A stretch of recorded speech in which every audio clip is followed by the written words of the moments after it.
Welcome to Qumran. Qumran, the hidden word. Dear friends, in the quiet caves of Qumran, the Dead Sea Scrolls were hidden for centuries. Fragile yet powerful witness to God's enduring power. Here, scholars believe a small community dedicated their lives to prayer, purity and preserving scriptures, awaiting redemption in the desert. The link between Qumran and Basada reminds us that God's truth endures, even in isolation, even in exile. Dear friends, as we walk these winds, we remember every desert season can become a place where God's word is written on the heart. Let's remember the desert where Jesus spent 40 days. Let's reflect the children of Israel in the desert. Let's be guided by Prophet Isaiah, chapter 40, verse 8. The grass wither, the flowers fade, but the word of our God will stand forever. Qumran, Dead Sea Scrolls, Scripture Journey for a rad reflection.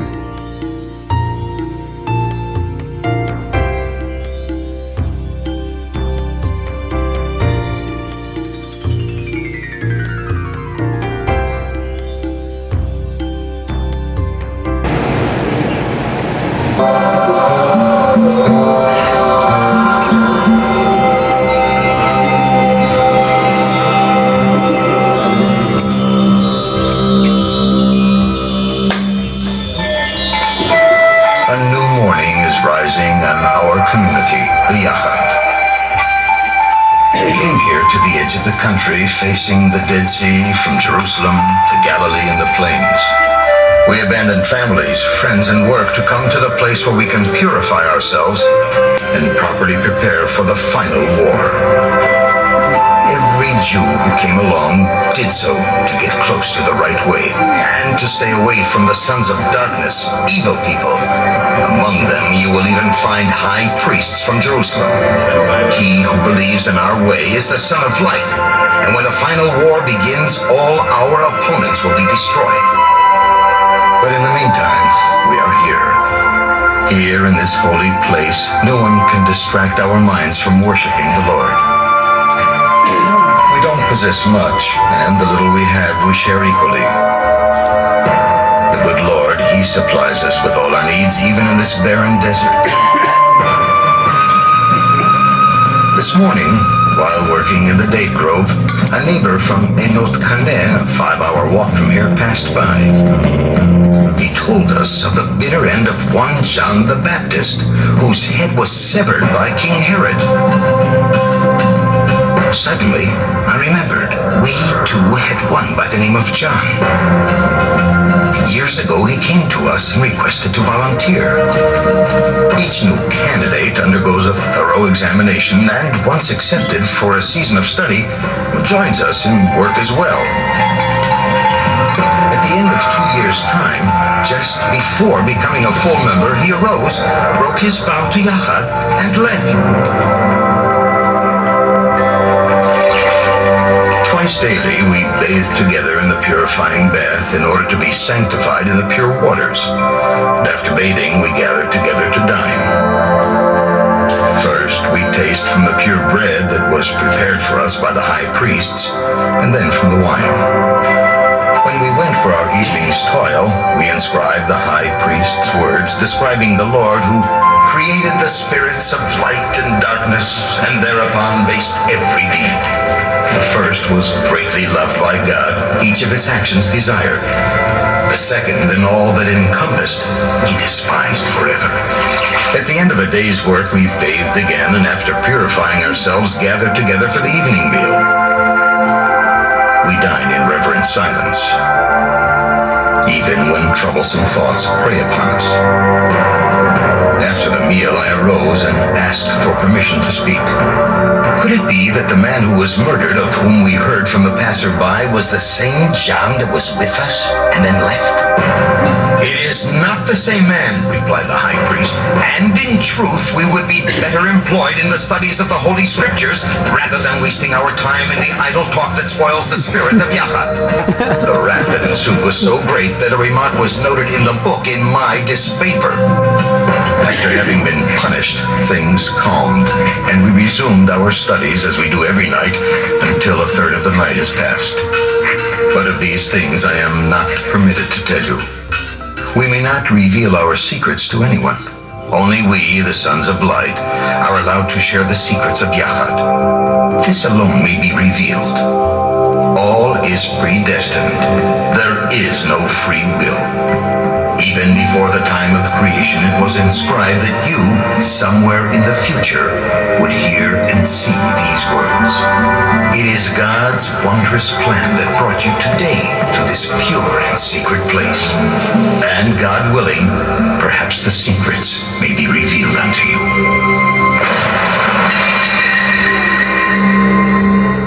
In the year 68 CE, just before the Roman army arrived in this part of the country, members of the Yahad hid their writings and put them for safekeeping in the caves surrounding us. Only 1900 years later was the treasure accidentally found inside vessels like those you see before you.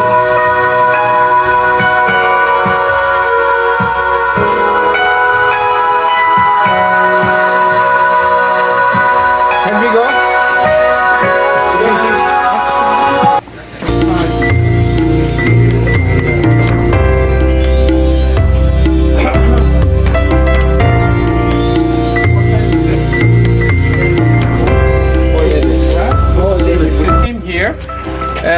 His name was Clermont Gannon, and he said, "Oh, okay, this is very insignificant site, but the unique things is interesting as a cemetery." In that time, there was no idea of the identification of the site, no interest to identify, because it's very small site and it isn't so significant. It becomes significant when in 1947 they found the first scrolls. The first scrolls you saw, it's very legendary. We don't know exactly what happened. It's kind of a legend that is around this the starting point, which became now a good legend. Like the reality. In reality, we don't know what happened and when and where it happened and exactly what happened. No? This is the main point. And then once they found the scrolls, they brought them to Jerusalem, and they went to Bethlehem. There was antiquarian. He was Syriac Orthodox Church member, took this scroll and went to the Syriac Orthodox metropolitan in Jerusalem, and they couldn't understand the value of these scrolls. So, in order to understand better, he sent to America. In that occasion, America, they realized that it's in Hebrew and it's very precious. In that moment, it started everything. And he wanted to sell them. He sold them $250,000, and it was nothing in relation to what they found. But there was a kind of doubt, and all the universities, they couldn't accept this doubt, and they didn't want to buy it. And suddenly, from Hebrew University, Sukenik, one of the founder of the Department of Archaeology, he bought them, and then Sukenik and Yadin, they both they started to study, and then suddenly they found other and they reached to have 11 different caves, and in this 11 different caves we had the biblical text, we had the apocryphal or pseudo-epigraphy. It means that they were attributing to the important personality that we know the written text, or apocryphal text. These are the texts that we don't have in the canon. And then the second group of the text was the third group of the text was the community. You heard about the Yachad. And with this text there were also some pesharim. These are the interpretations, actualization of the scripture, and for different books there were pesharim. So the history started with this, and it's very in a simple way, and in that moment they started to have interest here, and they started to dig, and the person who charged for digging was De Vaux, Roland De Vaux. He was the director of the École Biblique, and in that time we had the Jordanian control here. Yeah, after in 1948, before 97, and he started to dig. He had in his hand several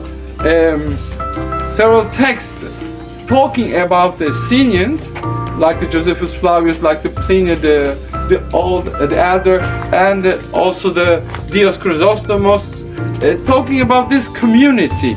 So we had this text, we had the text related to the community, and we had the archaeological side.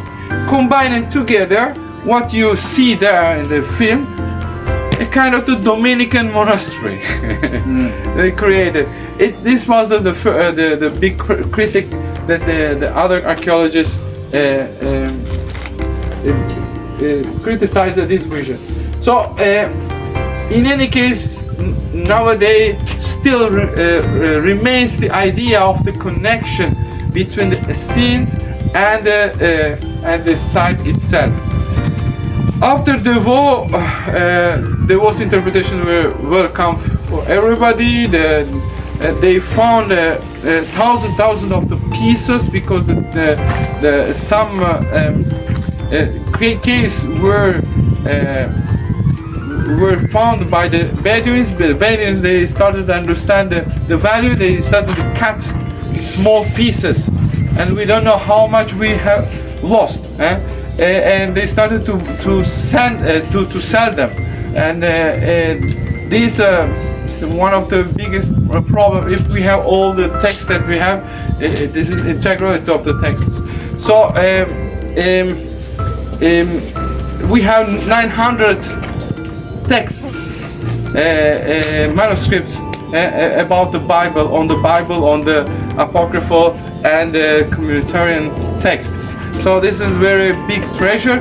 Now we can find in the internet, you can consult. There are many researches.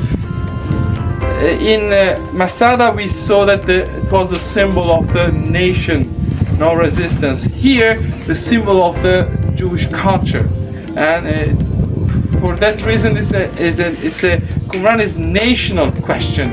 It's not only the archaeology, because there is a connection which was created between archaeology and caves, and this connection remains until now. After De Vaux, there was Humbert, successor of De Vaux. He adjusted a little bit the theory, saying that okay, we can accept the idea of the Essenes living here, but they were not only Essenes living here, but in the other places that the people came here, and they were sympathetic of this group, and they want to be buried here, because in the cemetery they found 1,000 tombs among the 1,002, only a small number, 30, 40, were dug. And among these, they found also the children and the women. According to reconstruction made, this group should be celibate. Celibacy was important for this group, so they had to explain the presence of the women and children. So it is one of the idea says that okay, there's many people want to be buried here because it's a holy land. They want to, and they were sympathetic of the Essenes because we do have historical sources talking about this area and the presence in this area, not specifically here, but in this area of the Dead Sea area, presence of the Essenes. So the second Humber, the idea of the Humber is to accept this theory, but pushing a little bit later. So at the beginning, according to Humber, was here aristocratic house, which was used by the Hasmoneans. Hasmoneans, they had their center in Jerusalem. They were coming here before crossing to the other side. They were living for a night, and then they were taking the ship, and they were crossing the Dead Sea and reaching there. After they abandoned this, it was used by the Essenes, and the scrolls were put in the different caves when the Romans were coming, and the pressure that they had these people who were living here made that they hide the scrolls in a different caves. The scrolls are dated to the 2nd century before Christ and the 4th century after Christ, so it's very long range of time. It's not only from one moment. So that's why it's a kind of a library created here. Here inside of the site, they didn't find any piece of the scrolls, but they do find 2 inkwells and one piece of the stone which was defined as a scriptorium, so the place in which they were writing. So we will now go to see the different parts, and as I told you, this is very debated place. The theory of Devo remains, but there are changes, and some other archaeologists identified here only for example, Villa Rustica. It's a kind of villa, or the production of the pottery. You will see that there are channels, there are different baths or different pools for the water. There is a presence of water, a very massive presence of water inside. Okay, now we are going to see the tower.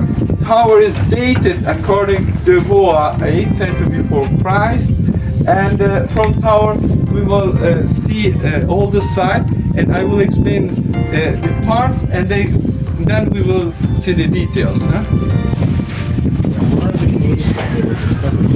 The caves are starting 3 kilometers there on that side, and no, we can see only the cave which is located close by. According to Camber, this was the place in which the people came to celebrate Easter. The people, sympathetic people, came to celebrate Easter. This is the area.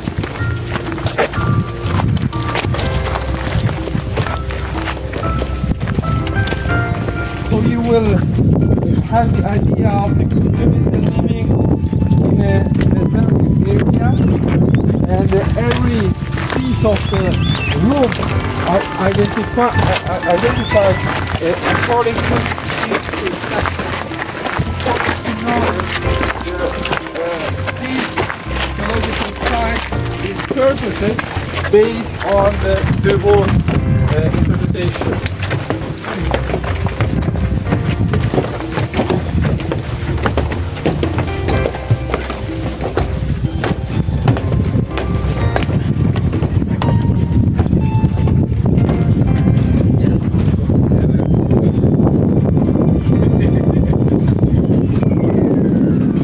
So you will hear a lot about Qumran because these 900 manuscripts, they are used by the biblical scholars, history of the religion, the Christianities, the first century Christianities. So the scrolls are found around Qumran. Not only the Qumran, in Qumran we don't have scrolls. Even though in Qumran we don't have the scrolls are, how do you say, the indication for the scrolls use the name of the sign of Q. And first Q, Isaiah 31, for example. It means the first K, Qumran, the Qumran area, and Isaiah 41. So until now you will find this definition of the basing on Qumran, the definition of the scrolls. But in Qumran, as archaeological site, there were no scrolls. They didn't find any piece of the scrolls. But as the scrolls were found very close to the archaeological site, they related between the scroll and archaeological site. This is the point in which we have other opinions. So many other archaeologists say, no, we don't have this relation. Qumran is a site and the scrolls are other things. These scrolls are brought from Jerusalem. For example, one of the theories says during the Roman invasion, they put here the library coming from Jerusalem.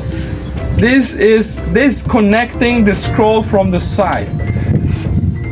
According to this, the idea of the devo, which is shared by several scholars, the scrolls, even though we don't have the scrolls, we have the inkwells, two inkwells which were found here, and here it was identified as the scriptorium. And in the scriptorium that he found this piece of the stone, which was, according to him, used as table, and the scrolls that were kept there. So we are asking why we don't have any piece of the scrolls which were not used. For example, they made a mistake, they throw it away, and we didn't find, we couldn't find. So there are many questions about the relationship between the scrolls which were found at close in the case and the archaeological site. So the Old Testament was found in some of the books. Only the book of Esther is not. Only Esther was not found. Everything else was found. Yeah. And it was like telling you earlier what we had before? Yeah, very simple.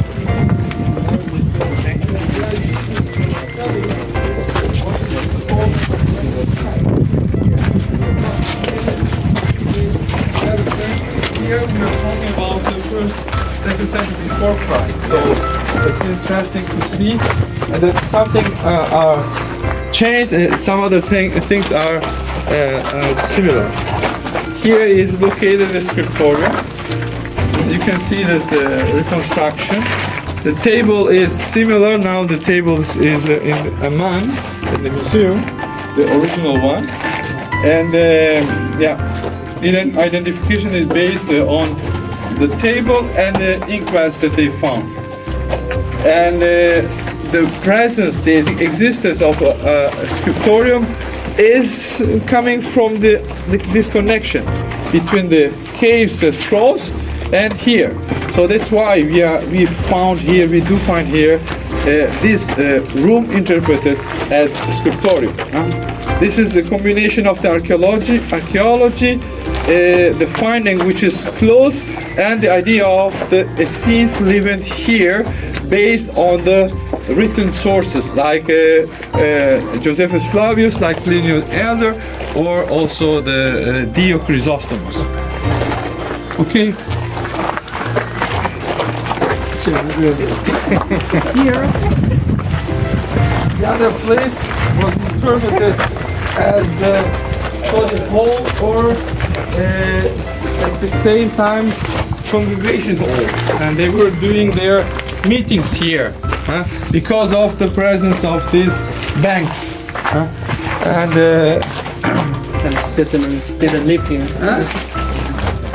So always behind this interpretation there is the idea that we are talking about a community described by different ancient historians and writers, and this is according to this reconstruction, the place itself identified because we have the elements, and these elements is taking like the idea of the sitting together and talking and having the meeting or studying the area in which they were sharing their thoughts. So it is community room. No, I'm trying to give you the idea what is the behind, how we, because you can say why it is community room, because they have the banks, but the banks are very low, right? So that's why we have other interpretations, and I'm giving the main interpretation and how this interpretation was collecting a different elements, like the communitarian scrolls talking about Yahad, this group of the person living with the rules, like the historical source Pliny the Elder, also Philo of Alexandria, Josephus Flavius, and the Dio Chrysostomos talking about this group living in that area, describing the characteristic of this group. So in archaeology, combining together, this is the community room. You understand? It's very complex interpretation of complex elements put together in order to interpret this place. So in this specific case, because if we don't have this connection with the scrolls, and if we have only the text coming from the historians, the interpretation might be different. Because we have the scrolls, because we have the communitarian rule, the world was interpreting this place as the community place, not community hall.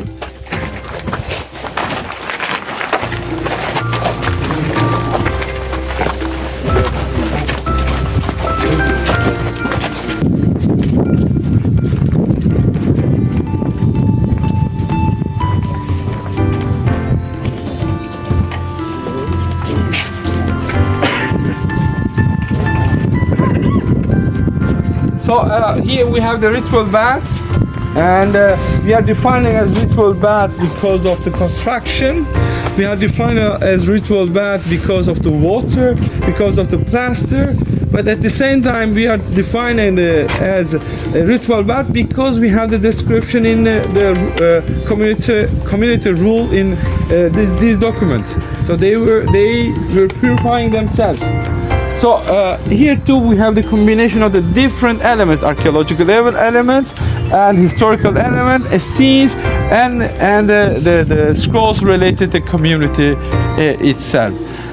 So the archaeologists who don't want to connect these two realities, they say, okay, this is the water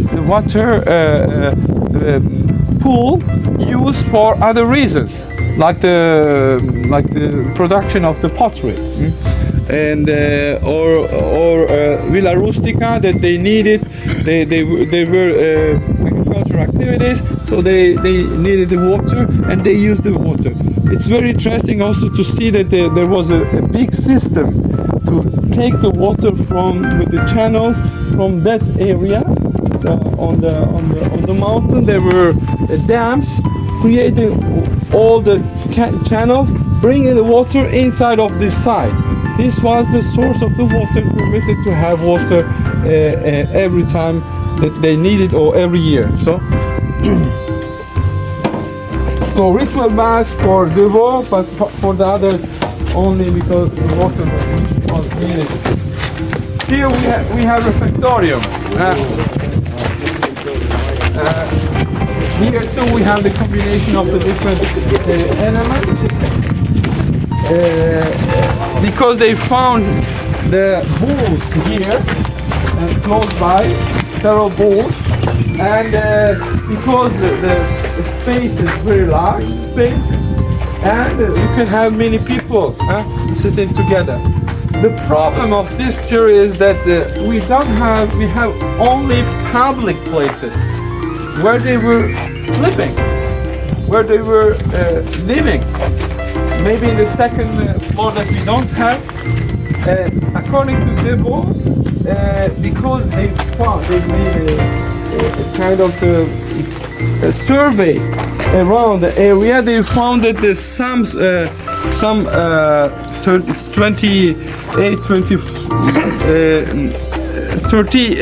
different caves were inhabited without the scrolls, and they thought that maybe they were living in the caves. They had the tents, and this was the way through which they were living together. And he gave number of the 200 people. You can imagine here 200 people in public places, but at the same time he was saying that probably they were living in the tents around the site itself. So here the place was this room was defined as a refectorium of the community, and because we have the several bowls were found close by, and also the space itself permitted to define in that way.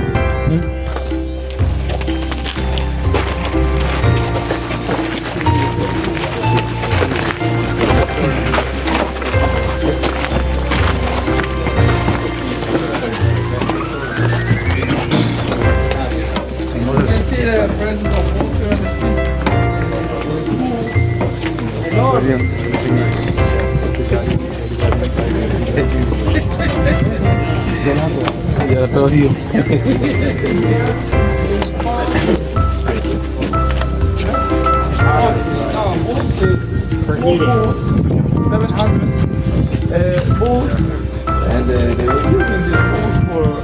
So the presence of the bulls might be because they were producing the pottery, or because they were a community, large community, living together. I heard one theory that they said that this was a pottery making. Yeah, this is what I mean. It's not so. How do you know? Where's your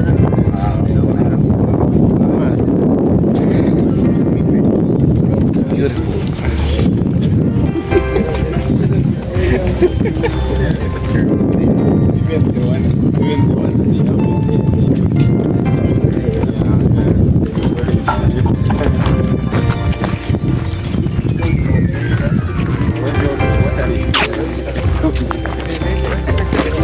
Don't disturb us, we are just enjoying ourselves. Yes.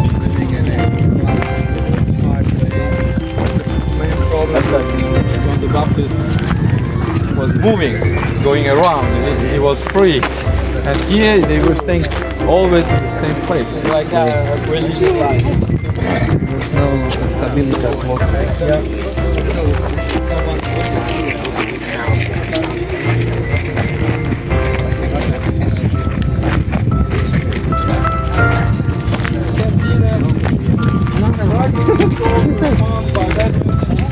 For years, you have this cave there.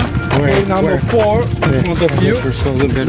15,000 additional fragments of scrolls were discovered in archaeological excavations.